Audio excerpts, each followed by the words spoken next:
that's a huge shift, right? Where you're not just construing and you're not just thinking of it as a puzzle. You're reading the content of it. And you're being moved by it. For me, I got to book two is really instrumental in this, and there's a moment in book Yeah. two during the fall of Troy.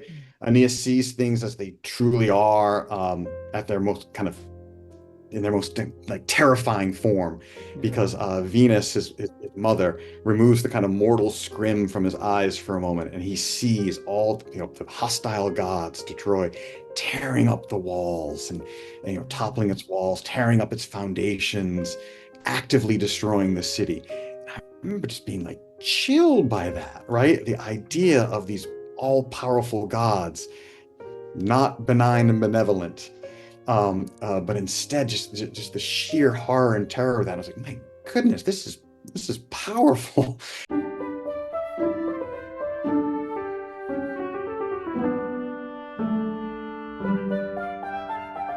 Solomon and Smith. Welcome to Solomon and Smith. Neither of us are Solomon or Smith, but together we are and must be Solomon and Smith. On today's episode, we talk with Scott McGill and Susanna Wright about their very recent translation of the Aeneid. I assume the most recent into English that exists. They worked on it for 6 years, and the paperback of that edition comes out, I think, right now. I think immediately, as soon as this video hit the If you are airwaves. seeing this video, the paperback is boom. It's I fresh think off the presses. they were waiting for this cue, as it were. And it's you, not the other viewers, but you right now they were waiting for. So I think that's important. That means something. And our first question was really quite an important one, which is to say, how can two people do one thing? That doesn't seem possible. If one person does one thing, I get it. If two people do Yeah. two things, I get it. But if Yeah, it two makes people do sense. one Yeah. thing, who did it? Who actually did? Who was just along for the ride? They I claim know, right? they both did it. 20 people cross over a bridge into a village. 20 Hmm. people cross over 20 bridges into 20 villages. Now, Hmm. I don't know about you, but the second one feels to me truer. Makes more So sense. the Aeneid, what a poem. Underrated. Underrated poem. You know? Can you say that about the Aeneid? Yes, you can. Yeah, I think so. Yeah. I think, like, in terms of, apart from the garbage Olympic Games chapter, it's pretty flawless front to back. It's a white knuckled ride. Yeah, it's great fun. Homer, And you've got like cantos and cantos of total dross, total slop. Like, if we were still in a position to edit Homer, we'd edit that the hell out of there. No question. Like, Nestor, would Nestor make it through a modern editing process? No. And that would be I a don't good know, thing. If Nesta. the world didn't, nah, no, he's an old man. Nesta. Yeah, Yeah, yeah, you can't be you've got to be God on there. understanding of him. But the Aeneid is just it's great. It's just a good book. This reread of the Aeneid, just that was my main takeaway. Like, the Aeneid is very good.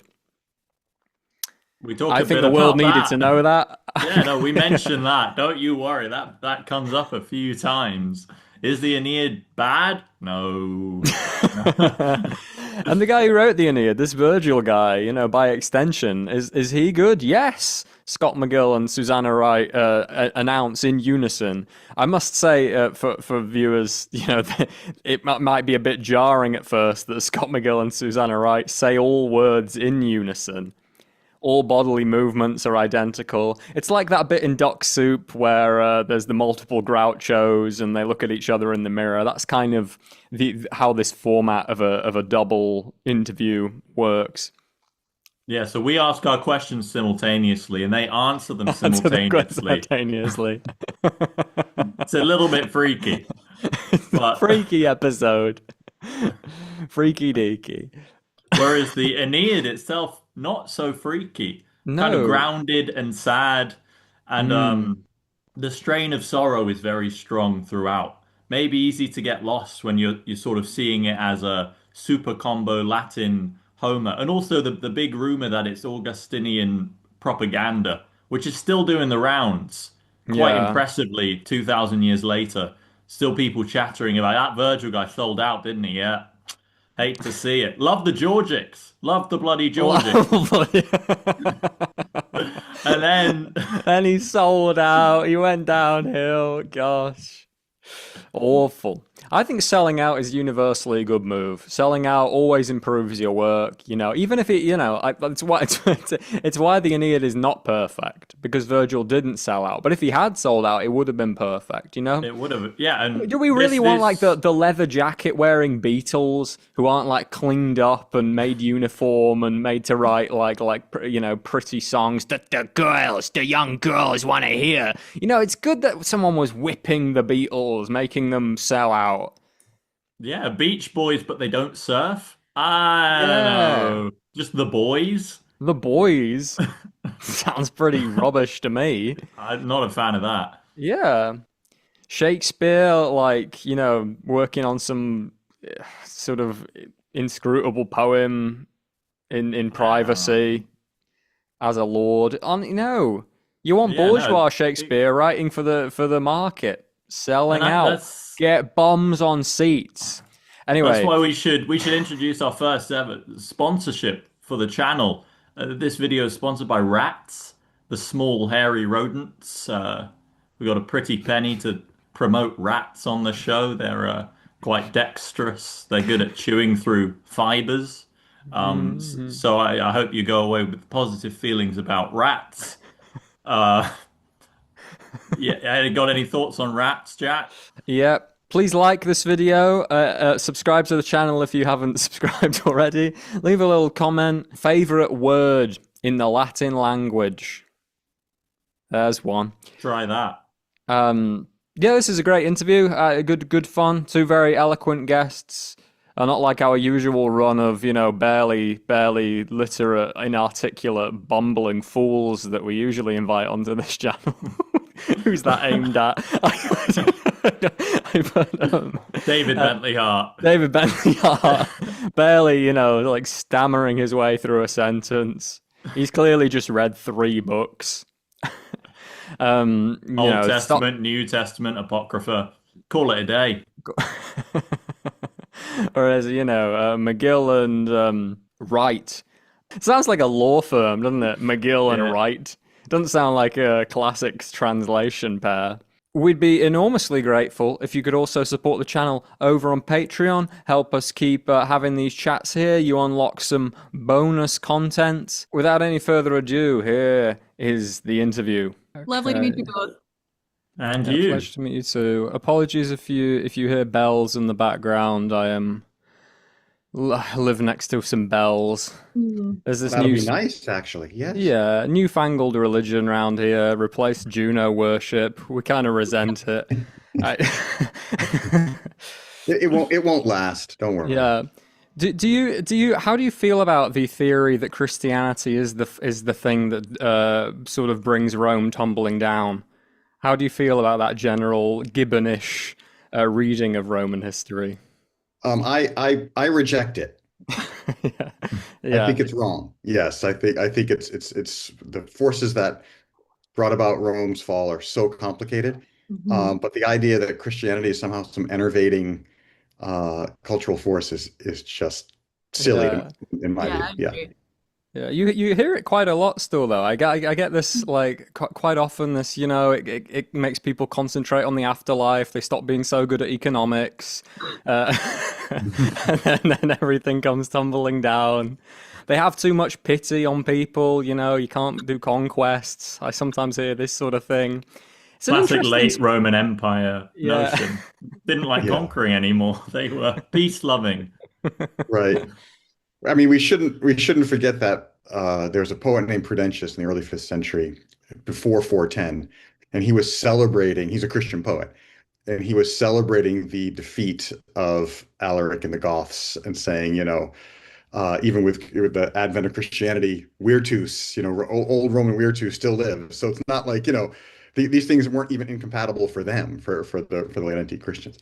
Yeah, it's interesting, like these countries that have some sense of like infinite continuity with their history. So China's a funny example where, there's a sense of sort of corporate eternal Chinese identity that's going all the way back like to the Zhang, to the just after the Stone Age, but at the same time, in its modern form it's only really sort of existed since Mao died, since the 70s or 80s. But there's still this sense of, despite all the ideological differences, despite everything, we're still Chinese in a way.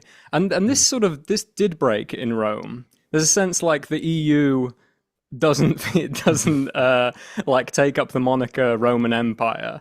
It could do. It could just rename itself Roman Empire, but it's A bit this shy. yeah. Yeah. Yeah. No, it is interesting how long so many successor states sort of clung to the idea of being still the Romans, to have obviously the Holy Roman Empire, but then also the Byzantines running around continuing to call themselves the real Romans for an awfully long time. And also so many medieval, peoples, especially in the West, continuing to trace ancestry back to the Trojans, even sort of bypassing the Romans. And yet this doesn't hang around, yeah, as much as it did. Yeah. Russia, however, there's this premise that Russia is the third Rome after Rome fell, after Constantinople fell, that Moscow would be the new sort of center of Christendom. Certainly among like the some of the more bonkers religious voices in Russia today. This is a very big notion. Yeah, I thank you so much for joining us. Thank you for having once us. again. Thank you. I really enjoyed your translation. We start these chats with a poetic epigraph. Her body merged with the complicated absence, her soul with the sea, peppering its cells in thistles and algae, in shells and brittle barnacles, in animals of emeralds and chalcedony on the hulls of passing barges, which melted like music on the distance, tolling the bells buried behind existence. Infinite heavens and finite hells, assigned arbitrarily to all Earth's creatures, wash up on the beige-brown beaches, disguised as wood and dolphins. There is not enough water to quench our sins. Every city is incinerated, every child is skinned. The Empire raised their veto, and the red gore glows white. Realizing she'll no longer live incognito, the dusk goddess strips bare. From her tear ducts, crow moths drip, whose wings become the night, whose eyes become black stars, and whose antennae point nowhere. I'll hand over to Milo for the first question. Yeah, so I want to sort of dive into the process, particularly the process of two translators, one work. Not an unheard of idea, two translators going for a single work, but nonetheless one that boggles many minds. And indeed, it's the same boggling of any two people working on one thing. It's the idea of collaboration. On a previous episode, we spoke about Shakespeare's collaborations and how for a long time people just preferred to deny they even existed, or to pretend they weren't there, or to say, well, the collaborated works are inferior because they've been meddled with by other minds. And yet this isn't really how creativity tends to work, or how creation tends to work, even if we prefer the monolithic single creator. I mean, often people have questions like, well, who holds the pen? Who writes the words? In your introduction, you used the kind of mutual pronoun we, but we don't suppose it was simultaneous keyboard tapping. Both hands holding one Yeah. pen. Exactly. This is how it works. So there is a point where a division of labor, but I suppose if you could just talk a little bit about how two people do one thing at the same time and how you manage to do it. Of course, there are unlimited possible avenues. We're currently on a show where two people are kind of doing one thing on our side too, so it's an interesting double act.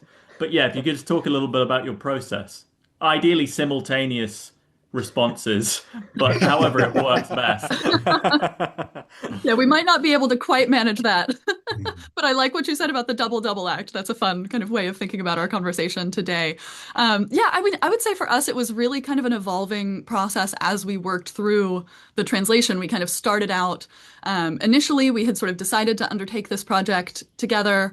But I was in graduate school in Massachusetts. Scott was here in Houston. So at first, it wasn't really possible for us to be working, in real time together. So the kind of initial drafts of the translation unfolded through a sort of divide and conquer approach. We had put together our kind of initial sample together in a draft of book two, the book pertaining to the fall of Troy, which is so wonderful and such a great example of the pathos of Virgil's poetry. But we proceeded essentially in that way through a draft of the entire poem. So we would each kind of draft a book and then swap and then comment extensively on the other's draft. It was useful on some level to sort of move through and develop, to have something on the page for the whole poem. But we figured out pretty quickly that, well, first, there is a limit, in fact, to how much a single Word document can handle in terms of changes being tracked at a time. And we had a lot of kind of small, edits on the level of individual words and punctuation and things. It was kind of insupportable. But also we realized that, having one of our voices or the other be the foundation for a given book meant that the seams were still a little too readily visible. Our voices weren't kind of fully merging. So starting in the fall of 2022, when I had a kind of one semester research fellowship for my grad program, we really did begin revising kind of in real time from line one. First, that semester we were able to be in person. The majority of that process wound up unfolding on Zoom. I wish that we had the call logs of exactly how many hours we spent on that Zoom call over time, but it was actually very close. We had very close to the simultaneous keyboard tapping. At that stage, we were kind of going through, every beat of the translation, every line, and kind of making joint decisions that we then sort of looked back to time and time again. There were several kind of subsequent rounds of revision too that were all kind of fully collaborative. So I think in the end, we definitely feel that we were able to create a sort of joint voice that fully incorporated, kind of both of our poetic sensibilities. Yeah, I'll just jump in too to say that Google Docs makes it a bit easier, right? Where you can both be, we're actually like almost typing simultaneously working with the same line. So, but yeah, it's fully collaborative. I mean, I think Susanna, you'll agree that there isn't a single line in of the roughly almost 10,000 lines that doesn't include one of like both of our voices. Right. So, we figured if it's almost 10,000 lines, by a conservative estimate, it means it's about 100,000 joint decisions made. So, this is truly pervasively collaborative.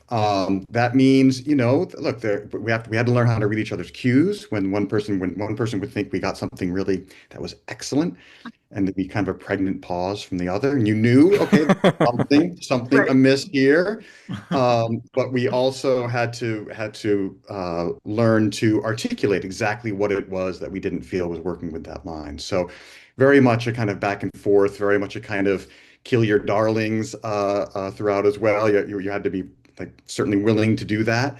It has to be somewhat ego-free, right? Mhm. You need to be able to let go of the things that you think you've come up with that are quite good. And I think, we developed that pretty quickly, I think. There was very, very little tension, I would say, Yeah. over the course of the 10,000 lines. I'm curious Yeah. what your poetic sensibilities are. Like like just in English even, who are some Mm. of the poets you like the most? What are you drawn to in poetry that was maybe a slight difference between the two of you? Hmm. Um, so I would say both that we're both because we're classicists, we both do like narrative poetry. So I know makes us a bit old-fashioned, but we will go back to the classics in English as well. We certainly have very much like, and I've taught a little bit Paradise Lost, Shakespeare, Tennyson, these kind of narrative poets. 20th century poetry, I mean, someone like Robert Lowell really kind of speaks to Mhm. me. Auden speaks to me, and Auden speaks to me too because, of course, he's got poems on classical topics like secondary epic. So yeah, we you know, my spouse is an English professor, so I learn a lot about contemporary poetry through her, which I really appreciate as well. We have some wonderful poets at Rice where we both teach too. But I at least tend more toward, even in English, a bit more old-fashioned tastes. Sure. Yeah. Yeah, I would say probably the same for me. I mean, certainly there were many kind of poetic presences that came to mind as we were working through the translation. And one decision that we had to make, because Virgil is a very intertextual poet, was whether we wanted to try to be sort of poetically intertextual in the English tradition as well. Okay. Um, Yeah. yeah, we in the end decided not to do kind of too much of that because we felt that it could become a sort of obtrusive, like excessively kind of Like sort of Nabokovian. right, Yeah. Yeah. Right, right. right, right. Yeah, Too yeah, many Easter exactly. eggs. Right. We didn't want to have too many sort of unstated footnote kind of kind of moments. But certainly someone I would say, especially in terms of kind of the way that we approached the kind of emotional weight of the text, which is a really characteristic feature of Virgil's poetry. Someone like Tennyson did really loom large, just in terms of I think both the kind of the visual language and then the kind of gravitas. Even as we also didn't want, you know, we didn't want our poetry to feel kind of too removed from contemporary contexts either. So some of our early drafts, I would say, were a little bit, you know, they included some Tennysonian like ahs and ohs and things along these lines that to capture certain Latin interjections that we later decided needed to be needed to be excised from the translation as it stood. But it was very much, I think, a balancing act of trying on the one hand to kind of honor the tradition of English verse and especially English metrical verse, while also producing something that could be kind of accessible and readable in English and wouldn't feel, I don't know, wouldn't feel kind of too artificial for someone perhaps who was coming to the text without a background in that tradition too. We wanted to sort of split that difference. There's a lot of really just wonderful 20th century poetry too on classical Mm, themes. I just want to mention too Louise Gluck, her yeah. Medallions, which really is in conversation with Homer's Odyssey. Terence Hayes has some wonderful stuff on Antiquity. So that kind of material too. I mean, I have a dream of teaching, maybe co-teaching with an English professor, Yeah. kind of 20th or English poetry that's in response to the classical tradition. And I wonder if you could talk a little bit about the influence, and she looms large over a lot of the text of Emily Wilson. She provided your introduction. She gets a nice meaty thank you in the acknowledgements, but not only her personal contributions, but also those landmark translations of the Odyssey and the Iliad, which in many ways sort of changed the game for the large-scale classical translation. How much was that in your mind when you commenced the project? How much did she influence you as you'd already begun? I can imagine she might have a less Tennysonian vision of the classical translation, but you tell me. I think that's Yeah. fair. Yeah, Very I think fair. that's a fair comment. Yes. Yes. Um, Yeah. yeah. So Yeah. She was. yeah. Go ahead. Yeah. So she was instrumental throughout this. So she was first of all she was our primary reader. We had other readers as well, but she read through the entire translation and offered really helpful, thorough comments that we kind of can't appreciate more, right? It really helped to improve the translation. Just on a practical level, she's the first person we approached to try to get a contract for this project. I actually went to grad school with Emily, so I know her personally a bit at least. So we were able to kind of communicate through her to the press, so that of course we kind of owe this project to her on many levels. I will say in terms of translation style, yes, I do think our style is a bit different from hers. We certainly aim for accessibility, and we can talk more about that later on. But Emily, especially in the Odyssey, I think, aimed for a very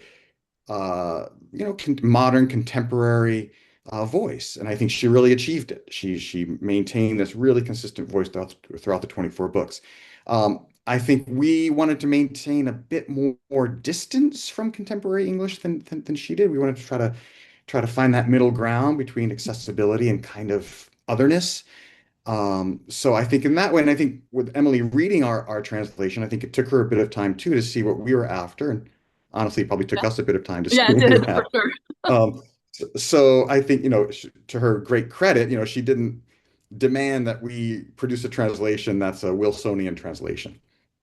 Yeah, no, I would definitely agree with that. I mean, she was a really, really insightful reader, and I think especially once we had developed a kind of stronger sense of what we were after in the project, was able to kind of help us, very much keep in step with that, even as it was also something that was kind of developing in our own voices too. I mean, I think both of us, I think, really vividly remember the first. She was the first person, as Scott said, who saw any part of the translation. We sent her a kind of initial email, not even really in a faint hope that anything would come of it. But when we had a sort of early set of lines from book two, we basically wrote to Emily, and this was around the time, I think, either perhaps just before or just after the Odyssey had come out, but before it had really broken as kind of a sensation. We wrote to her very sheepishly and we're like, hey, we have these sort of 20 or 40 lines. Do you think they're terrible? And she wrote back and had, some very just critiques, but was also, supportive of the project conceptually and encouraged us to pursue it and connected us with her editor at the press. I think among other things, Emily's translations have played a really, really large role in just kind of invigorating people's interest in these texts.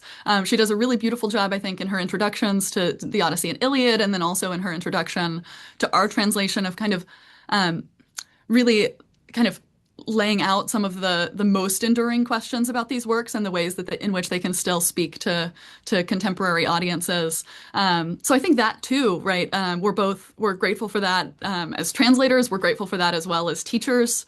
Right, that we do see a lot of students coming into our classes who are kind of encountering this material for the first time, through her work. And it'll be, I mean, she's now working on a revision of the Odyssey, so it'll be interesting to see kind of what shape that translation takes. I think definitely one of our early questions, in addition to figuring out the extent to which we would kind of make our translation read in a contemporary way, or to put it in sort of translation theory terms, to domesticate or foreignize.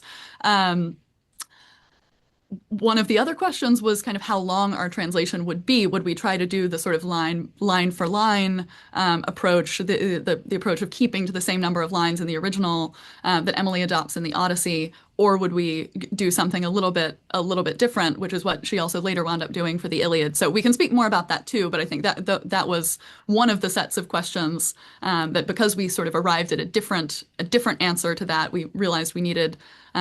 Not exactly the same number of lines as the Latin original that has a longer metrical line. That I think was also really key in kind of shaping our voice as it developed as something that was kind of distinct from the voice in particular of the Odyssey, which was the only one that was out as we were kind of beginning to work on this. Be funny if Wilson's second Odyssey is just extremely Tennysonian, extremely 19th century, thou and thy, and exactly. He was the one who rightly told us that the ahs needed to go. Yeah, that was. So anyone who reads the translation, but secretly she was taking notes. Damn, it's so much better with the thys and thous. I wonder if we could move a bit onto Virgil's Latin style. John Dryden, who did an iconic, I don't know if it was the first full translation of the Aeneid into English and rhyming couplets, said that Virgil was not only the greatest poet who had ever lived, but the greatest poet who could ever live, because Latin was a language so suited to poetry in the way that no modern languages were, in Dryden's opinion. I'm curious if you could speak a bit about that and speak about what it's actually like reading Virgil in Latin. How do you know you're reading a Virgil poem, not a Horace poem, not an Ovid poem? What's special about his style?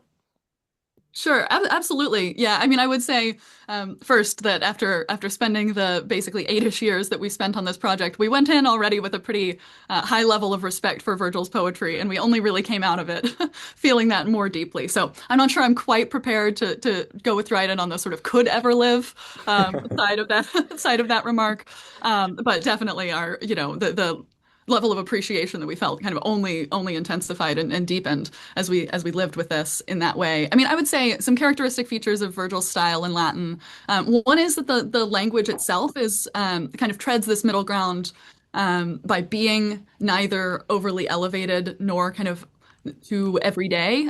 So there's one of Virgil's ancient biographers who attributes a remark to a Marcus Vipsanius, who may or may not be Agrippa, the son-in-law and close associate of Augustus.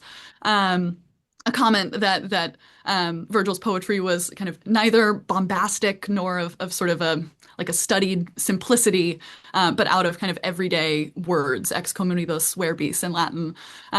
So he creates elevation through sort of certain features of sound and syntax and the ways in which he kind of joins these words together, but not so much by using language that would have registered as kind of really conscious archaism to his Latin readers. And that is distinct from what some earlier epic poets in the Latin tradition were doing, people like Ennius, people like Lucretius, whose poetry would have had kind of more of these marked features. So that was part of actually what guided our decision to try to strike this kind of middle ground ourselves between accessibility and elevation. It was both what felt right to us, but also what felt kind of truest to the spirit of Virgil's poetry. And that meant, no these and thous, but it also meant like no contractions, for instance. They felt too contemporary to us, that they sort of removed us a bit from the ancient context. So even as dearly as we sometimes wished, for metrical reasons, to have a contraction, that was another thing to which we held ourselves. So that's one feature. Another, I would say maybe two other things about his style. One is that he is really deeply invested in the kind of pathos and emotional weight of the human experience, and that's something that he grants pretty ecumenically, like not just to people who are on the kind of Trojan or the sort of proto-Roman side of history, but even, and sometimes especially even, to kind of oppositional or defeated characters. So we might think of someone like Dido, whose voice, despite being one that is cast in opposition to the mission of Aeneas and his Trojan followers, is also one of perhaps the most resonant voice of the poem in many ways. Yeah, so not to bring in too much Tennyson, but he does in his poem to Virgil, he addresses Virgil as "thou majestic in thy sadness at the doubtful doom of humankind," and that idea of sort of capturing the majesty of sadness was really critical to us. To not overplay it, to not sort of be melodramatic, but to sort of approach it with the same restraint that is characteristic of Virgil as well. Yeah, and then finally, I'll just say.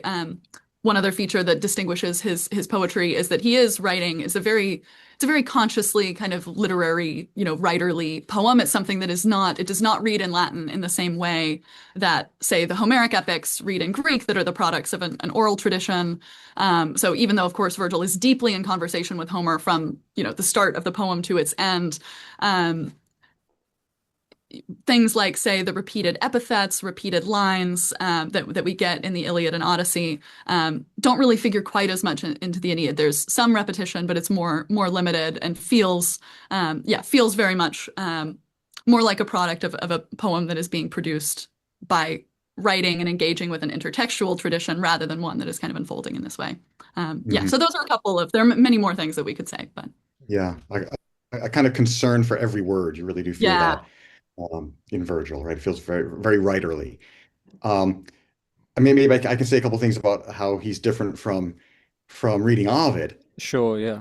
Yeah, so he's they kind of in many ways couldn't be more different. So Ovid in Antiquity, there's a kind of critic of sorts named Quintilian, and he says about Ovid that he's nimium amator ingenii sui. He's too much in love with his own talent. Right. So there's this idea that this is a poet who really is clever and knows he's clever and wants to show you that he's clever. Right. And he does this through a lot of wordplay. And he's a delight to read for that reason. His epic poem, The Metamorphoses, is, I think, the very opposite of Virgil in that it doesn't have remotely the kind of seriousness that Virgil's poetry has. So Ovid is kind of known as a kind of lighter epic poet. Virgil's, of course, as kind of emotionally and thematically kind of as heavy as poetry can get. So I think, the kind of lightness versus kind of heaviness, the kind of playfulness versus Virgilian seriousness, these are things that really differentiate them. And stylistically, they're different because Ovid's so often striving for effect through paradox, through oxymoron, through using the kind of features of Latin, like the ways in which the endings of words uh, uh, take different cases, and he can kind of juxtapose these different cases in really interesting ways. Um, so I think in all those ways they're really different. I'll say one other quick thing. Ovid feels like kind of like the Paul McCartney of Latin poets. And that Paul McCartney, you feel like melodies just kind of flow from him, right? And Mhm. Ovid, you feel like verses just flow from him. And he says Yeah. as much in the Tristia, right? He says, I tried to write speeches and they all came out in verse, right? It's just like the natural way in which I express myself, right? So there's a sense, even reading Ovid, there's a sense of ease. And honestly, it's easier to read in Latin than Virgil is. Virgil's kind of a more challenging poetry in lots of ways. So, and you got the sense that you get the sense reading him that Ovid could craft a lot of lines in a single day, whereas the biographical tradition of Virgil says he wrote 3 lines a day, right? So the idea of it just Mm. kind of painful process for Virgil, right? Really, really laboring over this. So they're really different poets. They both have tremendous virtues. I think Susanna and I really enjoy both of them, but they're really, really different. Yeah. And We I usually think did better than 3 lines a day, but so. We've been talking a bit about collaboration and a bit about Virgil, and in a way, translating a dead poet is a sort of unwilling collaboration in Mhm. that you are collaborating with Virgil. He doesn't really get a say anymore, but it's a group project nonetheless. And then Virgil himself is engaging in that very same game by, in his way, collaborating with Homer. And he does, by doing so, translate Homer into Latin. When he's quoting it, he doesn't quote in Greek, he quotes in Latin. And Homer doesn't get a say in what's happening here. So we have this interesting string of you translate Virgil, Virgil translates Homer, Homer's from the oral tradition. But what do we make, especially as contemporary readers, of not only Virgil's relation to Homer, but the entire Roman literature to Greek literature? When we were talking recently to Stephanie McCarter about her Metamorphoses translation, which again is taken almost entirely from Greek myths and Greek legends, which have been recomposed and reimagined by Ovid. But we have an entire literary culture which is basically borrowed or stolen or conquered, perhaps is the word the Latins would prefer to use. And then we have this maybe, crowning epic of the Augustinian tradition, which is in many ways a sort of a cut remix of the Odyssey and the Iliad twisted together, not quite half for half, but intermeshed, often ingeniously. I mean, it makes me think in a modern context a little bit of Tarantino, whose films are almost completely montages of sort of obscure kung fu pictures he watched when he was younger, Right. put together with such talent and skill that they become a new work and almost a greater work than any of those individually. But equally, they're entirely derivative. You can't imagine a Tarantino film in a world that those things don't exist in. And the Aeneid, even if its story is different, it's not a retelling of a specific Homeric story. But it really is almost scene for scene. You can plug in the lines and figure out exactly where he's getting each and every detail. And the talent is almost the manner of arrangement or the ingenuity of contradiction or repetition. So how do we look at this as a contemporary reader? Because there are some who just say, it's unoriginal. Roman culture is Mhm. Mhm. derivative. It's less great because it doesn't have that spark of true genius. I think you'll Mhm. disagree with that, but explain why. Yeah. Yes, I'll just say I think you hit on something with that Tarantino comparison, right? Right? Because I think the idea of crafting originality from the past, that's so fundamental to all ancient literature, really. I mean, as you said, Homer's doing it himself. Whoever Homer was, or whoever the poet was, or who put together those poems, is working from this long tradition as well. So there's always something that comes before that you reconstitute and create something new from. Now there is something peculiar that Latin poetry comes in almost entirely from the Greek tradition, not entirely because the Romans themselves said Roman satire is completely theirs, and Roman comedy incorporates some native forms as well. But it's certainly true that epic poetry comes from is very much in the Greek tradition and responding to Greek literature. But I think what it shows us is that the idea of originality is completely different in Mhm. antiquity. That is to say, you're not creating ex nihilo, right? You're not crafting entirely new tales. You're not crafting entirely new characters. Originality comes from treating traditional material in new ways, as you said. So, and this is something that Virgil does. You're right that Virgil gets very bad press, I would Yeah. say. Because, right, for that very reason, oh my goodness, this is just, kind of warmed over Homer, right? And this is plagiaristic, and he had his critics in Antiquity who accused him of plagiarism, right? The Latin word is fortum, meaning theft. So this is a long-standing criticism. We, of course, yes, think it's entirely unfair because this deeply creative engagement with Homer. Yes, you're right. You can track, all manner of characters and plot points to both the Iliad and the Odyssey. The first half of the Aeneid is roughly derived from the Odyssey. The second half roughly from the Iliad. So that is entirely true. Um, uh, and yet he's doing entirely new things. He's speaking to Roman concerns. He's speaking to his own thematic concerns. He's creating a kind of dialogue with Homer. So he wants you to go back to Homer. He's not hiding it. He wants you to go back to Homer and kind of compare what he's doing with what Homer's doing, creating greater resonances. So this dialogue with the past is fundamental to the poem, and translators do something different from that, right? We're not so creatively engaging with the original text, but there's something to that. There's certainly something thrilling and gratifying to feel that you are in this tradition in some small way. Yeah. And I think we felt that really vividly, especially because we were kind of crafting the translation in conversation with one another. And then we all also got to be, I mean, as you said, they might have been kind of unwilling interlocutors. They didn't really have a choice, but we got to be in conversation with, yeah, both with Virgil and then also with this longer tradition. Yeah, I do think that that point that like Virgil wants you to notice this, I think is a really important aspect. That he's not just trying to sort of file the serial numbers off Homer and sort of pass it off as something different, but also, without taking ownership of the fact that that is what he's doing. He calls it out in the first line of the poem, Arma virumque cano, right? Arms and a man I sing. The arms, in many ways, we can take that as corresponding to the main and the wrath that begins the Iliad. And the Odyssey begins with the Greek word andra, man. So he's saying, I am doing conflict and a man. These are the two kind of main epics of the Greek tradition. Behold, I have brought them together for you. And so, he owns up to it. But it is the kind of, this aspect of Virgil's press has really fascinated us both. If you look at, I don't know, say like Goodreads reviews for all Aeneid translations, one of the most common comments is, in fact, isn't this just Homer fan fiction? Why did I read this? Um, and we do think that that really, really undersells the creativity of that engagement, and also the fact that Virgil, it's not just that I mean, he's kind of intervening in really fun ways. So he does things, for instance, like in book 3 of the Aeneid, which is a much, I don't know, I would say on some level a much maligned book. It does not get a lot of love, but Flyover book, yes. flyover book, yeah. But we had a lot of fun with Aeneid 3 as Aeneas and his crew are kind of following in many ways in the footsteps of Odysseus as they cross the Mediterranean.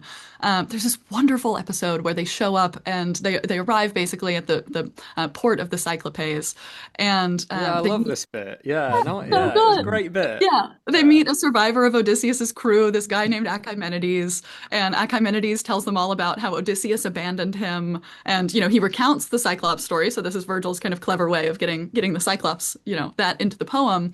But there's also a reflection, there's a bit of heroic kind of one-upsmanship here, right? Like, even though Virgil is writing in a time when the Homeric poems were so firmly established as kind of, in many ways, like the canonical, body of texts, Virgil can both put his own characters kind of right in the footsteps. So, there's a longer literary wake, but the narrative time, he's kind of collapsed. And then also, what does it say about Odysseus in the framework of the Aeneid, which is very much oriented toward kind of like duty and service and these ethics of self-sacrifice that are sometimes kind of incompletely embodied, but are really central to what is described as pietas in the poem, what the root of the English piety and also pity, this kind of notion of duty writ large and in many different directions that is kind of Aeneas's defining trait.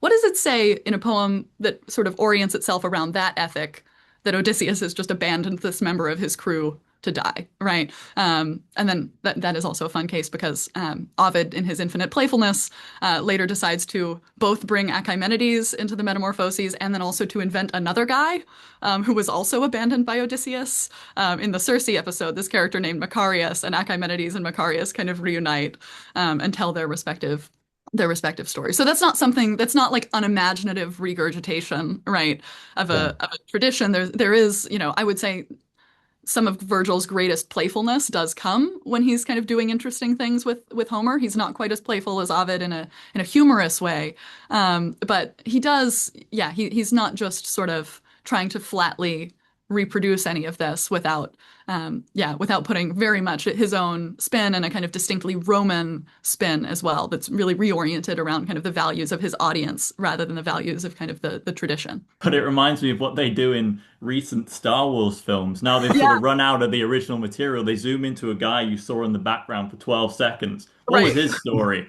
And they do a 2-hour movie about that guy. Yeah, exactly. The leftover on the, Yeah, absolutely. It's sort of the original cinematic universe in that way. Yeah.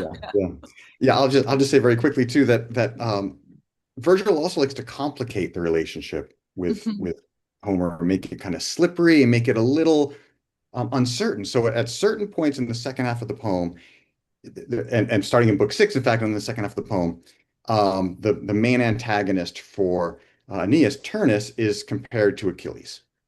Right, so the idea is that now the Trojans have to fight a second Trojan War. This is going to be your great enemy. But as the second half of the poem unfolds, Aeneas ends up looking more and more like Achilles, right? And by the end of the poem, he's really embodying Achilles in Achilles' wrathful killing. It just ends with this defenseless murder. Exactly. It's like, what an ending! It's an incredible ending. We can certainly talk more about that.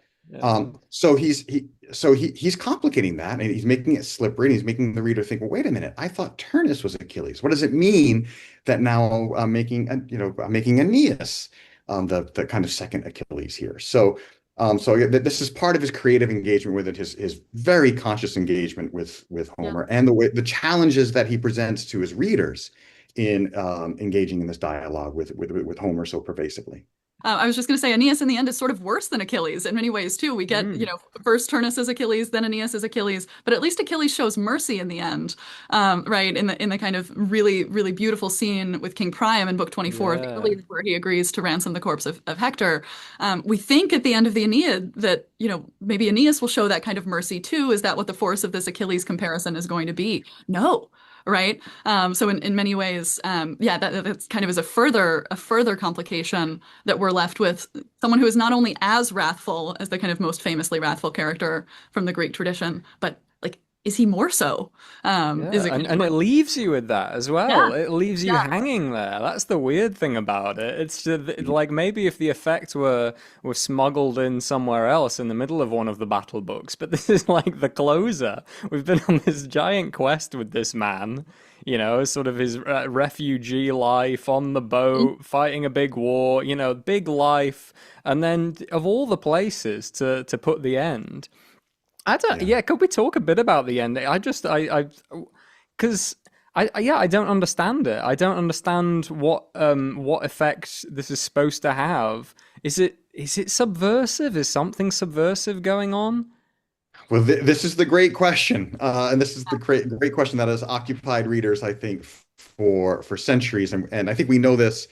There's a good example from the Renaissance of a poet named Matthias Vegius or Maffeo Veggio, who writes a 13th book of the Aeneid, in which everything gets resolved. It's in Latin, and everything gets resolved. And clearly he does this because he's saying, that's a bad ending, right? That's not how the poem should end. So this is Renaissance fan fiction, saying, right, I need to resolve all of this. I can't have the Aeneid end with this disturbing image of Aeneas. So look, it's a huge open-ended question. It's a kind of negative capability question, right? It's like, what does it mean to have Aeneas be the great hero and the great kind of, ancestor of the Romans, to be equated with Augustus on the one hand, and on the other hand, right, this is the last image that we're shown of him in this utterly wrathful state where anger and wrath and the kind of uncontrolled and uncontrollable emotion of anger, that's a destructive force throughout the poem. And suddenly, or not even suddenly, but our last image is of Aeneas being overcome and overwhelmed by that emotion. Now, you could argue there's a kind of homeopathic violence here, and that's Richard Tarrant, a wonderful commentator on Aeneid 12, uses that language. That is to say, you need violence to treat violence, and maybe there are acceptable forms of kind of unruly violence, and then unacceptable forms of that. That's one possible argument. I think even if you accept that argument, I think any honest reading of the poem, you do leave it disturbed and unsettled. And I'm of the mind that Virgil was to look. He's not writing propaganda for Augustus, right? He's writing. He's yes, perhaps commissioned in some way by Augustus, but he certainly either was granted a certain amount of artistic freedom or assumed a certain amount of artistic freedom to produce the kind of poem that he wanted to. And he wanted to leave us with this disturbing Aeneas, with this idea that maybe that violence and the violence of empire do have dehumanizing qualities. And I think it's hard to leave the poem without seeing that in this final glimpse of Aeneas. Yeah. Rather reminds me when we were speaking to Robert Alter about his Old Testament translation. He said at the end of the book of Samuel, King David tells Solomon to murder all of King David's enemies. And clearly at some point some scribe looked at this ending of the book of Samuel and we got to put something there. So yeah. David launches into this speech about like the virtues, the Deuteronomic, walk in the ways of righteousness. But it's in a completely different stylistic register. So, sort of like a version where this guy who writes the book 13 of the Aeneid just becomes canon at some stage. And then, It's such an unsatisfying 13. I mean, the 13th book is also deeply unsatisfying because it ties everything up too neatly in many ways. You don't want that. It's a little bit too clean. And I mean, certainly the ending of the Aeneid as we have it, I do, one can picture, right, like imagining, say, the film version of the Aeneid and an audience is sort of sitting and watching, and you leave with this final scene, cut to the credits, and everyone, someone in the audience just like, what? There is this kind of indignation, I think, that many readers feel when they get to that point of like, is that it? Are we really leaving it there? But it also wasn't the case. There's precedent in the epic tradition for not really ending with kind of total closure, right? The Iliad doesn't end with, say, the actual sack of Troy or the end of the war, but just with the funeral of Hector. So we're kind of leaving things still in an intermediate point. Which is how it starts as well in medias res. Yeah, very much. So even as it is an uncomfortable place to end, but I think it does. Virgil is so interested in these questions about the kinds of kind of the costs, the human costs of violence, both to the person who perpetrates it and then also to those who suffer it. So transforming Turnus in the kind of last moments of the poem. Turnus has not been a great guy. Like we see him at other points on the battlefield riding around with human heads tied to his chariot. Right. He's been reckless. He's been wrathful himself. But to make him in the final moments kind of vulnerable, and Virgil actually uses some language there that is used in the very first scene when we see Aeneas at sea, vulnerable in a storm. I think that is a really, to sort of blur the lines between, the people on whose side we're ostensibly meant to be on as readers, the Trojans, the Proto-Romans, and then, those who are conquered by them. I think it's it's fascinating. And there's a lot of literary richness in that is lost in just trying to say, let's tie all this up kind of a little too neatly. Yeah, could you talk more about the ecumenical pathos, like other examples of it? You just, sorry, Milo, you mentioned some other places where it comes up, like Dido with Turnus. Where are some other places you were thinking of? Is it something that saturates the whole poem? Like we're never allowed to completely dehumanize anyone. Like everyone is given a slight bit of pity. Definitely. I think a really good example of that is a figure named Mezentius. And Mezentius in book 7 and then in book 10, he's at first just an arch villain, Yeah. right? He's this tyrant. He's been deposed by his people because of his tyrannical ways. One of his punishments is to tie a condemned person to a corpse. And as the corpse decomposes, obviously this is the most hideous form of punishment almost imaginable, right? So he's this vicious, horrible character. He's described as a scorner of the gods, right? So he's just really presented in full kind of black kind of costume villainy.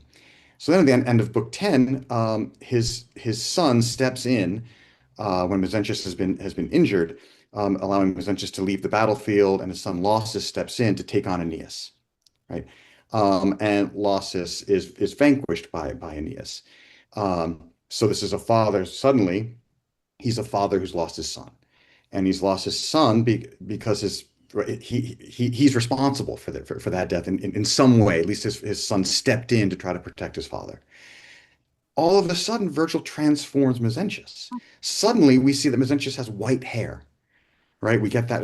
There was no mention of that. You kind of thought he was kind of in the kind of a vigorous, kind of maybe early middle-aged person, but no, he's described as having white hair. Suddenly, the kind of injury is emphasized. Suddenly, there's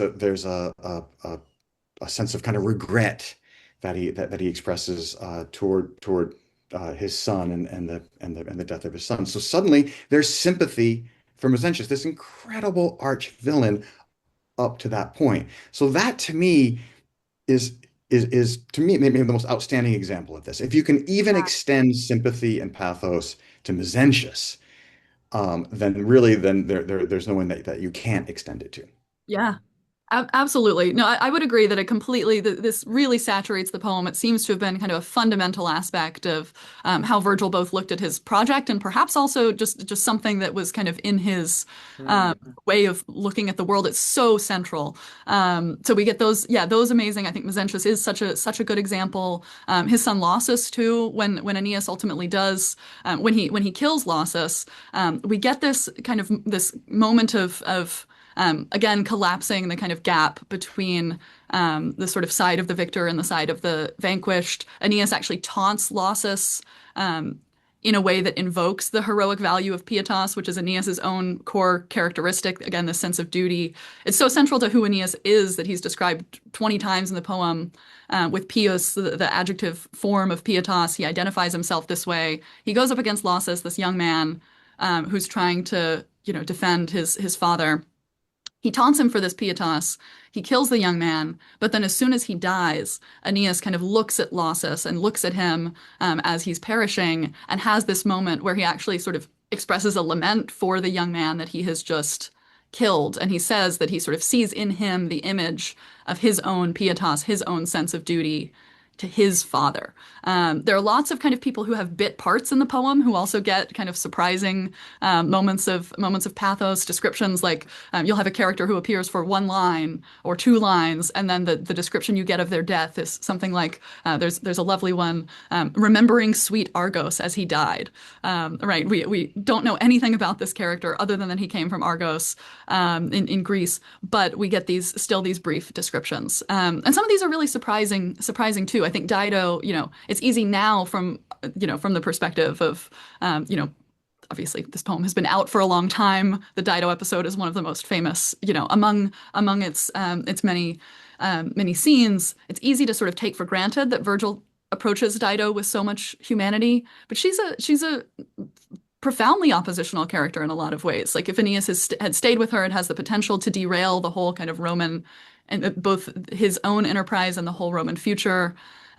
She's a queen who is, from Phoenicia, from Tyre and Sidon, who's made her way to North Africa.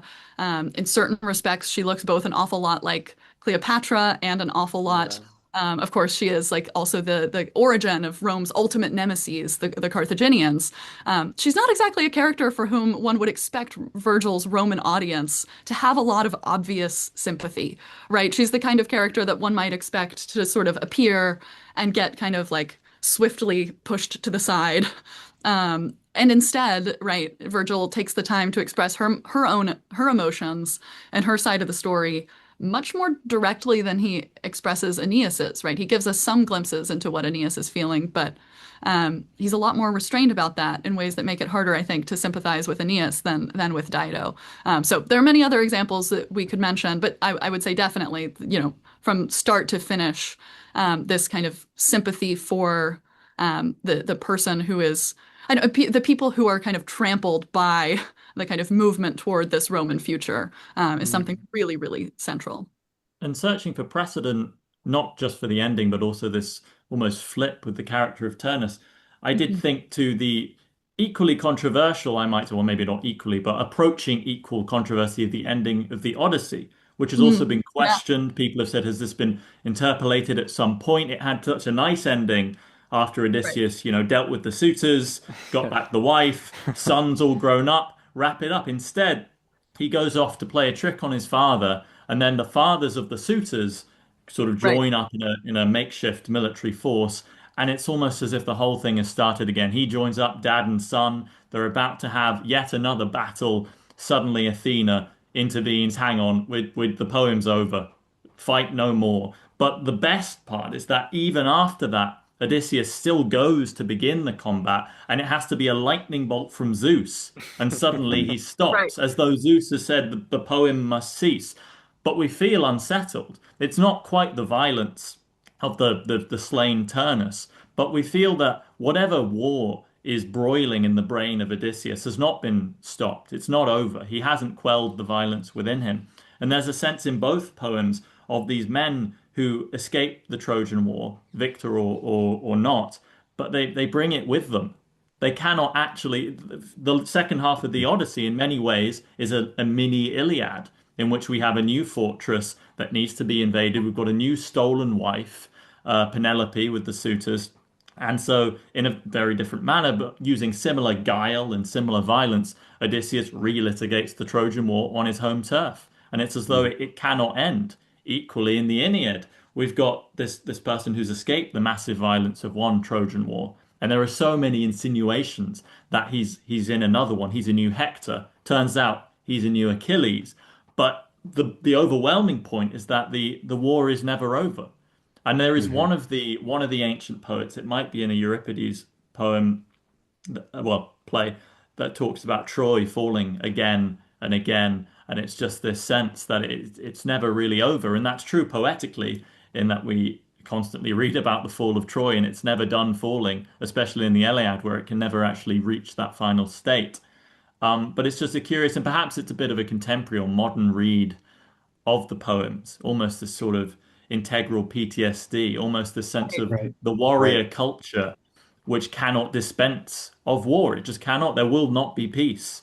But is this Yeah. something that may have been flowing through Virgil's mind? I mean, he lived through a period of enormous battle. He would have known soldiers, his lands would have known soldiers. The Roman Empire, famous for sending off young men to die in their many thousands. And that's a key theme in the Aeneid is dead youngsters, is Yeah. fathers losing their children. Right. Can we read this into the ending, or is the ending a little more mysterious? I mean, I think we can read that into the ending and the entire poem, really. I think, with Homeric epic and Virgilian epic in particular, I think one thing we often overlook when we think of epic, we think of grandeur, we think of heroism. But these poems question heroic values, like constantly, and by definition they do so. So in the Iliad is, Achilles has this wrath, but this wrath is utterly destructive, and it's utterly destructive for the Greek side and for himself personally, right? He loses Patroclus, he loses what's dearest to him in Troy. So ultimately, of course, it has this, and it makes him inhuman until finally in book 24 he regains a touch of his humanity when Priam comes to ransom his son. The same with Odysseus. The degree to it, Odysseus has lost all of his men by the time he gets back to Ithaca. He sailed off with a bunch of young men. None of them came back except him. He comes back to Ithaca. He kills many, many, many well, I think it's 60 plus suitors, but these are all the kind of flower of that generation, right? So he's kind of, he's a destructive force upon his return as well, and that's what I Hmm. think Odyssey 24 speaks to. So in both of those, these are not these are deeply complicated and flawed heroic characters. And I think this is just so fundamental to the genre, right? Again, we want to maybe think of it because of the genre, the elevation of the genre as a kind of a little tinier than it is, right? But these are deeply human and humane poems and complicated poems.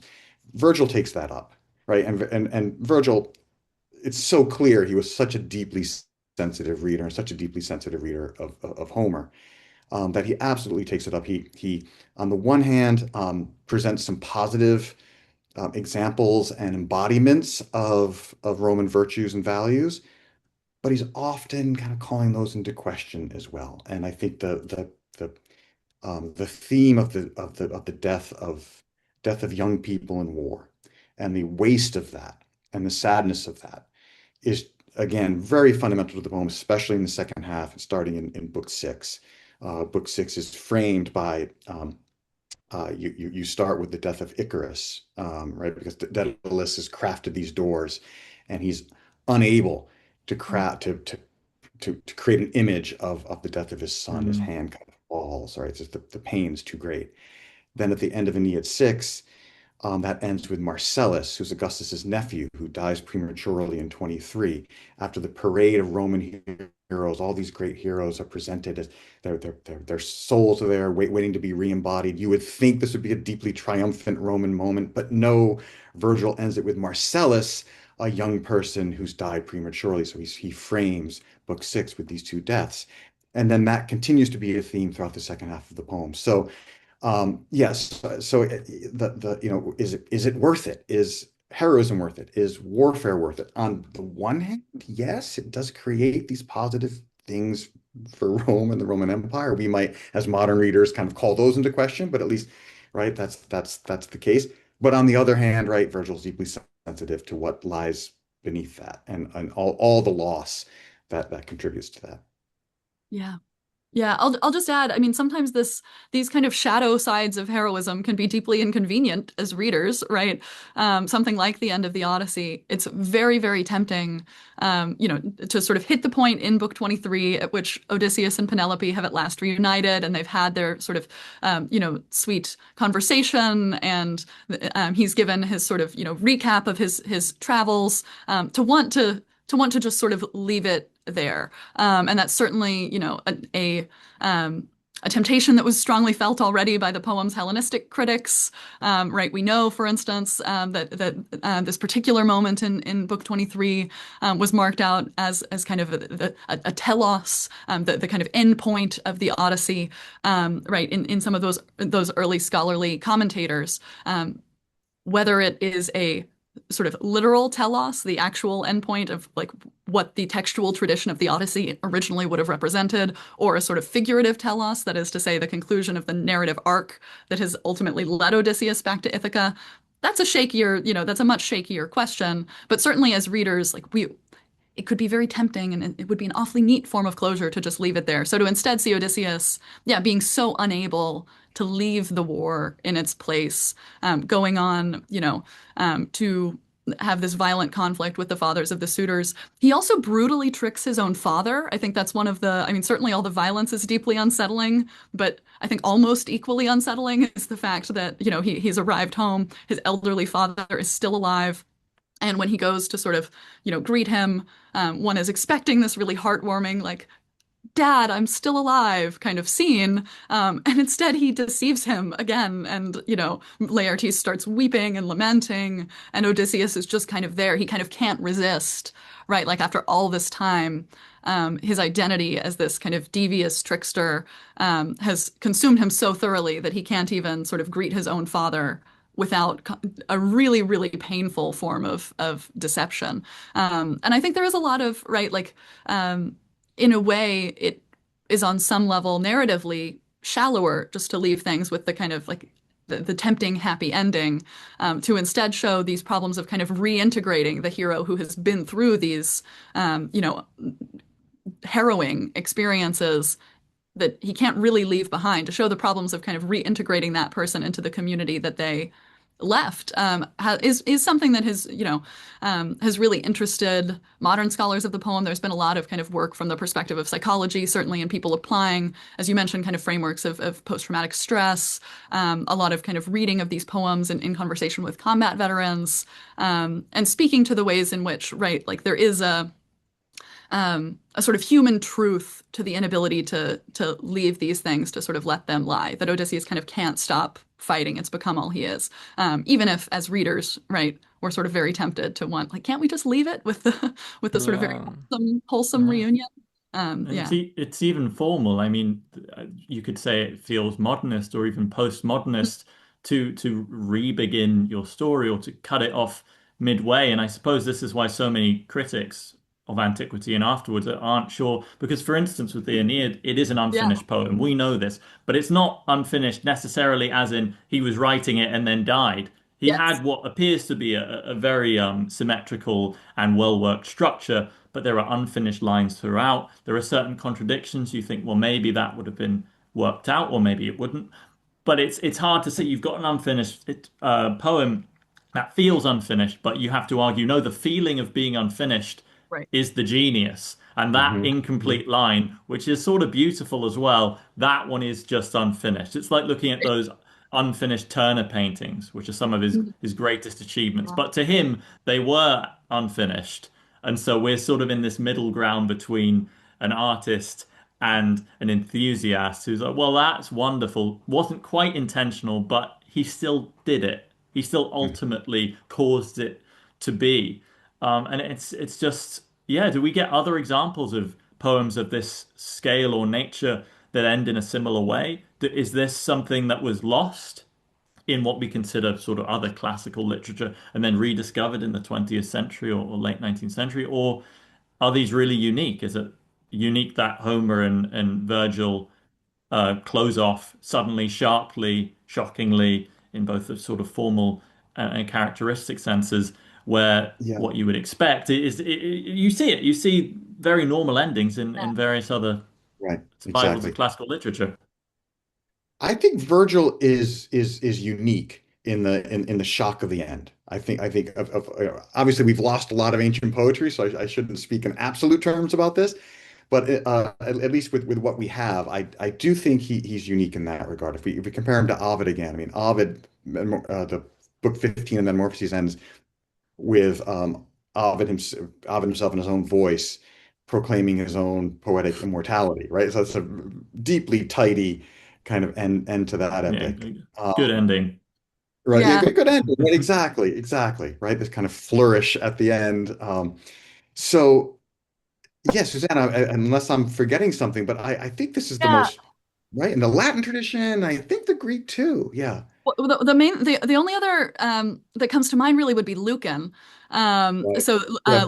Lucan's epic, the Bellum Cavilla, on the Civil War between Caesar and Pompey. It survives in 10 books. Right. But that, and that, yeah, that is Yeah, unfinished though. I that was is truly, yeah. unfinished, but there is some debate. There are scholars who have argued that, in fact, there might have been a sort of deliberate quality to that. The 10th book is it is shorter. It kind of leaves Those, off in an odd, yeah. those Uh, scholars are wrong. Those scholars are wrong. I'm going to say it flatly. yeah, Yes. yeah. Heard it I here mean, first, folks. yeah, we know that Lucan died very young, right? As part of he was involved in the Pisonian conspiracy against Nero. Yeah, so there are plenty of reasons also in his biographical tradition to understand why he would not have been able to complete the poem. And 10 books is it would be a very strange Very strange. kind of number of books for an epic poem. But that's the only other that I can think of that has a sort of vaguely similar quality, but it probably not a deliberate, Mhm. yeah, deliberate attempt to leave things there.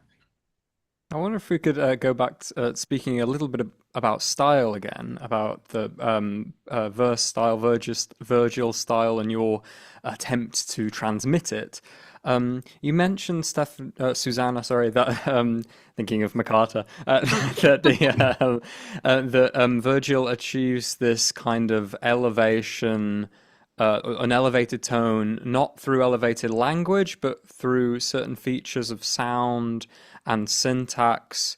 I wonder if you could give any specific examples and talk about your attitude towards rhyme in the Aeneid, and how you thought about rhyme, whether you wanted to connect words that are rhymed even though your translation isn't rhymed, and these sorts of concerns. Sure, I can maybe give a few examples of kind of sound effects and syntactic structures, and then maybe Scott, if you want to speak about the rhyme question. Sure. Yeah, I mean, I would say it was really important for us to try to preserve this aspect of the poetic texture of the Latin. Of course, Latin and English are very different languages. Latin, as an inflected language, has kind of a compactness in its ability, right, to use just a word ending to also indicate kind of structural and syntactic relationships. That comes with a sort of flexibility of word order, right? That we don't sort of have access to in the same way in English. Both the sound and the sort of syntactic shape, though, we did feel we could approximate in many ways. So one of the chief kind of tools of sound in Virgil's poetic arsenal is alliteration. So the repetition of consonant sounds. He uses this very often and to tremendous poetic effect. We wanted to capture that as much as we could without also having things come out sounding sort of hopelessly jingly in English. There is sort of a different, we have a bit of a different relationship with alliteration.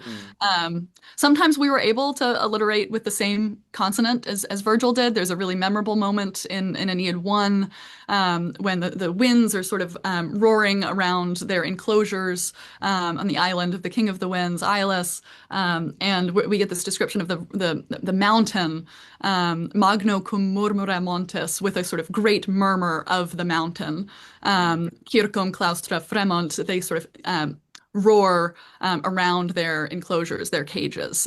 So there we have both alliteration with M's and then also with C's. We were able to do, they clamor in their cages and the mountain moans mightily.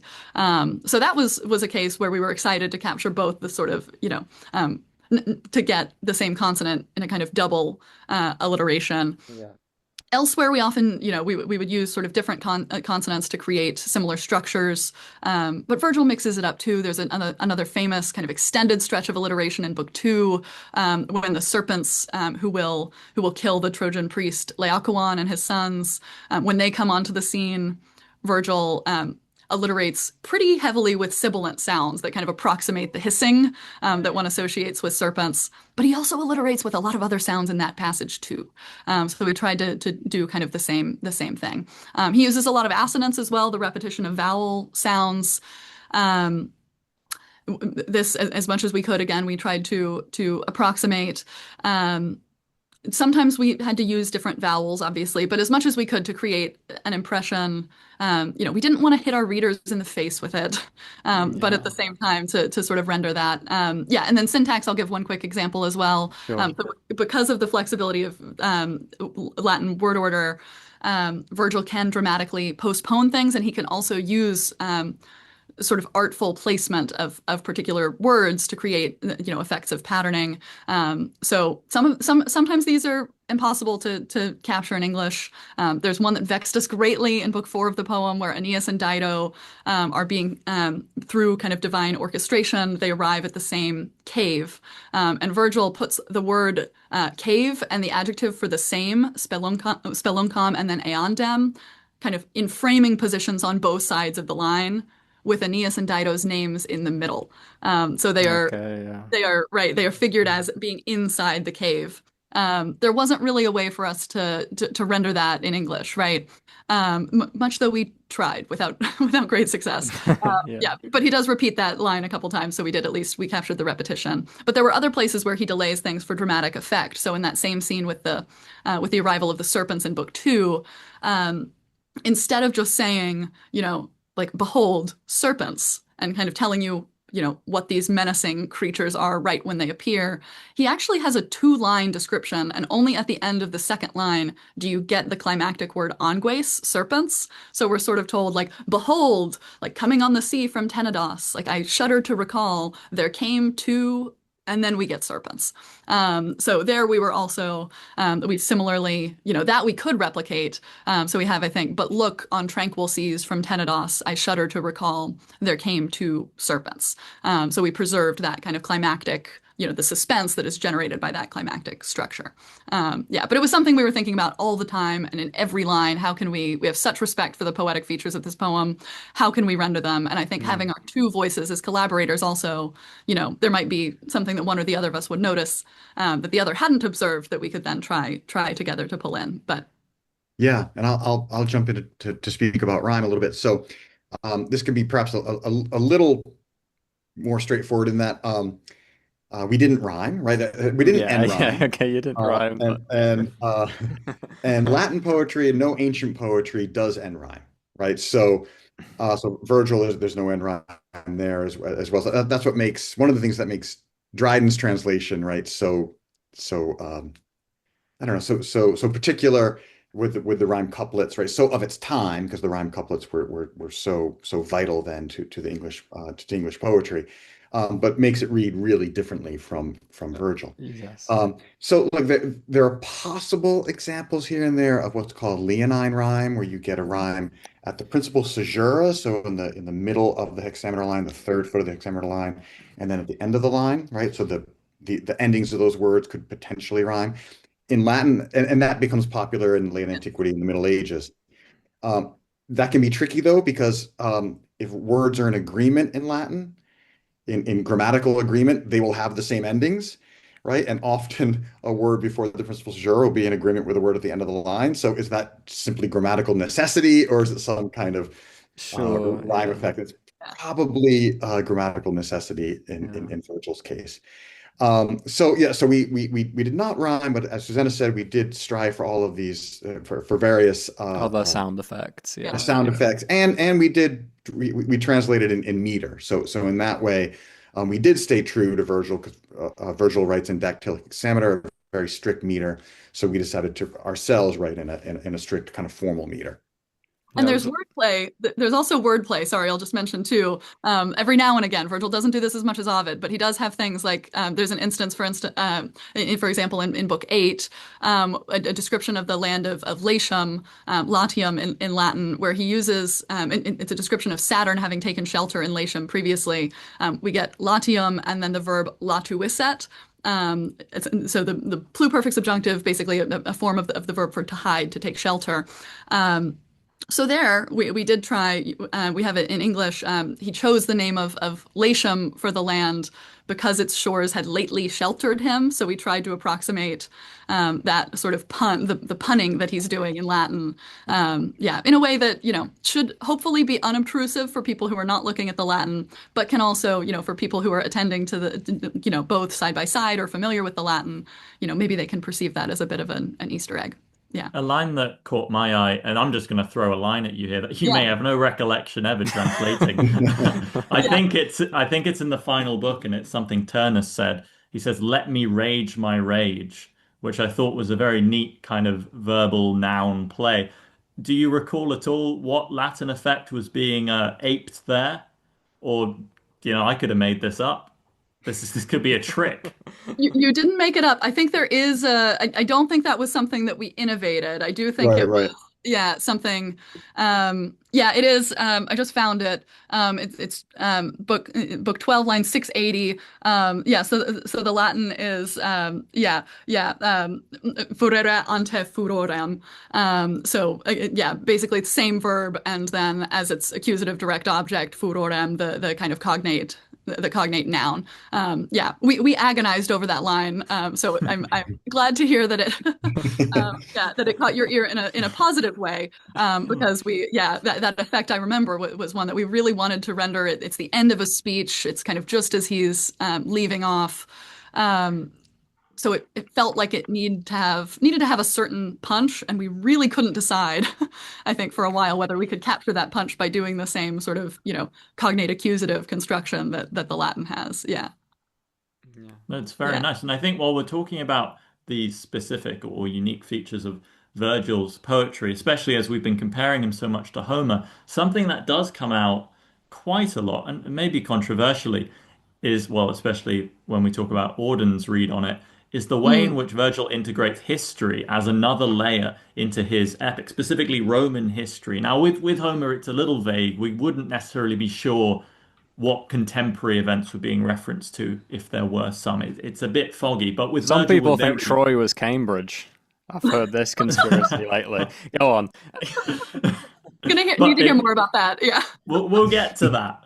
But so Virgil, he's very blatant. I mean, we have these features like Odido, sort of Cleopatra-esque, and various battles and incidents that you could lay upon recent-ish Roman history. But equally, there's the scene in the underworld where we just go through a lot of these are actual Romans who you can quite easily prophesy because they're in Virgil's past, but Aeneas's future. He gets this enormous shield with lots of Roman triumphs on it, which he would look at confused. Who are all these Mhm. guys? I don't know. But the reader is very aware this is destiny. This is abstract future. And Aeneas versus Odysseus and Achilles is the most abstracted protagonist because ultimately he's fighting for something he doesn't really know about and can't really Yeah, know about. yeah. It's like a destiny. You won't be there. Your son won't be there. You know, it's quite a few generations down the line, but eventually the stuff on your shield will come true. And Hmm. what do we make of Virgil creating this other parallel to Homer, which is sort of epic mythology, epic folk stories, but then parallel to recent history and creating political metaphors, creating historical metaphors within the sort of substratum of the poem. Right. Yes, right. So, right. This is something that Auden did not like, right? Hindsight is Mm. foresight makes no sense, right? Yeah, yeah. So yes, weaving contemporary events into this historical framework, this mythological framework, is something really vital to Virgil. We do love how in Book 8 that we get the ekphrasis, the description of the shield, and then I'll just read the very last lines of that book. Aeneas marveled at the shield of Vulcan, his mother's gift. Thrilled by the things he saw and images he did not understand, he shouldered his descendants' destined fame. Right. So we love that. It's just an incredibly emotional and kind of powerful moment where this sense of deep, deep pietas and duty there, where he literally is shouldering the responsibilities of history and a Roman history that he, as you said, he has no idea what this is. So it's this really kind of sense of like selfless kind of devotion to this future that he will never see. Um, Hmm. right. So it's a deeply heroic moment defined in Roman terms for Aeneas, we feel. Um, but yes, in book one, we get a prophecy from Jupiter, trying to soothe Venus about what will come for the descendants of Aeneas. And then in book six, as you said, we get the parade of heroes in the underworld and Anchises telling Aeneas who all of these future Romans will be. And then in book eight, we get both a tour through what will be Rome, Yeah. what at the time, right, is Evander's kingdom of sorts, Palantium, right, this really, really modest place. But as they're walking around, Virgil says, and there will be the capital, the golden capital. Yeah. Now it's all It would just be a kind of good place shadow. for a coliseum. Right, right, exactly. Yeah, yeah, Yeah. right, right, exactly. So, and then of course, right, that the shield as well. So, Yeah. Virgil's, yeah, he's deeply committed to drawing these connections, drawing these historical connections to myth, and kind of blurring the line between myth and history, blurring the line between the past, present, and future, playing with time, playing with kind of temporal dislocation in that way. In New York, if you ride the Freedom Tower, um, you start an elevator and it begins with Manhattan before it was settled, and then as you ascend, you kind of move through time, and then of course the doors open and there's the modern city right in front of you, right? I always think of that when reading book eight because there is this thrill. You've got this for Virgil and Virgil's contemporary audience, this great capital city. Oh, what was it like before it was a great capital city? When it was almost unsettled. And I think also there too, the ancient Palantium embodies certain core traditional values of Rome, that is to say, noble poverty, the idea of simplicity and kind of so this is what's fundamental. This is what lies underneath Virgil's contemporary Rome. This is what Rome really is at its roots, right? So there's a message to that as well. But in general, yes, Virgil. These are the moments the most Augustan moments in the poem, right? And again, these moments of kind of collapsed time, which do interesting things, I think, too, for the reader. Generations of cavemen drinking milk and vomiting, so that one day us, their descendants, can be lactose tolerant. Right, exactly. Thank Right, goodness read for my that. milk Yeah. kit. The Yeah, that's delicious right. cheese. Right. If they We hadn't got done their lattes. duty, if they'd Yeah. not had this notion of pietas, drinking horrible milk, vomiting every day, it's clearly from another species. Clearly, we shouldn't be doing this, but they knew somehow. We will Yeah. persevere. Deep Right, time, deep collapse Right. time. right. Yeah, We don't For know the about good of the vanilla future. lattes, right? But they yeah. will someday exist. Yeah. Exactly, a Stanley Kubrick like black cuboid showing them the way. Yeah, this is how I imagine it. Yeah. That's great. Yeah. We're like heading towards the end now. I wonder whether you could just talk a bit about like your first experiences with the Aeneid when you first, both of you, came to the poem, and you remember just on a completely subjective level what it did to you, what its effect was on you. Hmm. Yeah, I think we both had really, I think for us, kind of memorable early encounters with the poem. I had encountered it in translation before ever really coming to it in Latin. So I had kind of a grade school fascination with Greek and Roman mythology. There was a project for which I was asked at an early age to dress up as the goddess Athena. I had a little hooting owl on my shoulder, and from that point had gotten so into the world of myth that I kind of was catapulted into the Odyssey, read kind of both some novelizations, and then I think the first translation of the Odyssey I read was Fitzgerald. With the Aeneid, it was a little bit later. I think I first encountered it maybe in kind of middle school, and perhaps actually. I think there were some early. I don't know that Dryden was my first translation, but I remember Oh, really? Yeah. yeah, I remember in a middle school Latin class, before we could actually really read the poem in Latin, someone bringing in that we had been asked, I think everyone to buy a translation of the Aeneid, so that we could, read extracts from it. And someone came in with Dryden and was like, "What is this?" Was just deeply confused. But by the time I came to the Latin, I think that my more memorable experiences with the first time reading that in kind of high school age. I was just so struck. I had been studying Latin for a few years by that point, but just the depth of the poetic texture and the richness. We kind of started at the very beginning, and I think by around the time that we got to the Cave of the Winds in Book One, I was pretty clear on the fact that this was something incredible, the likes of which I had not previously seen. So moments like that alliteration that we mentioned, the Magno cum murmure montis moment. Also, even in the first few lines, there's an excellent line, multil et terris iactatus et alto, kind of much having been tossed about on the lands and on sea, which on the page is many kind of distinctive words, multum ille et. And in Latin, they kind of allied multil et terris iactatus et alto. So I think the kind of rolling quality to the hexameter and the ways in which, yeah, like the motion of being tossed about could be metrically captured. I remember just being kind of captivated by. Yeah. So in that Latin class, we read kind of extracts. It was for the American AP Latin exam. So we had basically extracts from 1, 2, 4, and 6.